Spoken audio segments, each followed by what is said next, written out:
Bienvenue sur InfoLive TV, ici Dina Cohen, voici les titres de ce journal. La première ministre désignée Tzipi Livni a annoncé au président de l'État sa décision pour des élections anticipées suite à son échec pour la formation d'une coalition. Selon ses propos, le peuple choisira son leader. Elle affirme d'ores et déjà pouvoir remporter les élections anticipées dont la date sera bientôt publiée. Le président Pérez a par ailleurs déclaré lors d'une conférence de presse avec Tzipi Livni qu'il annoncera la date définitive des élections d'ici 3 jours. Les services de sécurité israéliens ont annoncé ce dimanche avoir déjoué une tentative d'enlèvement.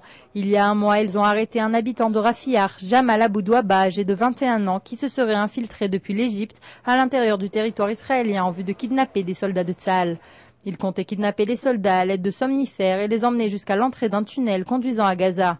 Ils auraient ensuite servi de monnaie d'échange pour la libération de terroristes détenus dans les prisons israéliennes. Un responsable militaire israélien a accusé dimanche la Syrie de fournir des armes au Hezbollah en violation de la résolution du Conseil de sécurité de l'ONU. La Syrie est devenue l'entrepôt d'armes du Hezbollah, a déclaré lors du Conseil des ministres hebdomadaire le général Amos Yadlin, chef des renseignements militaires israéliens. Selon lui, les activistes du Hezbollah font ce qu'ils veulent en Syrie et donnent au mouvement l'accès à presque toutes ses capacités stratégiques. La menace des roquettes augmentera à la prochaine confrontation armée contre Israël, estime le chef de la défense passive. Le général Yair Golan a indiqué que des missiles et roquettes contenant 200 à 300 tonnes d'explosifs pourraient être lancés sur Israël si une nouvelle guerre éclatait dans les 5 prochaines années. Il s'est exprimé lors d'un congrès sur la sécurité nationale se concentrant sur la protection de la population. À titre de comparaison, les missiles lancés sur Israël lors de la seconde guerre du Liban contenaient jusqu'à 30 tonnes d'explosifs. Le cimetière musulman situé en Judée-Samarie a été profané par des résidents juifs des territoires.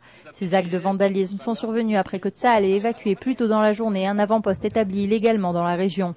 En réponse à l'évacuation de cet avant-poste, des activistes juifs s'en étaient violemment pris aux forces de sécurité israéliennes. Ils ont également dégradé près de 80 véhicules palestiniens. Ehud Olmert a affirmé que quiconque s'attaquerait aux forces de sécurité israéliennes serait incarcéré.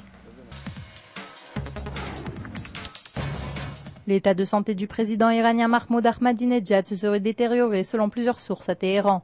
Cette rumeur qui circule fait suite à l'annulation de plusieurs manifestations publiques auxquelles le président âgé de 52 ans devait s'exprimer.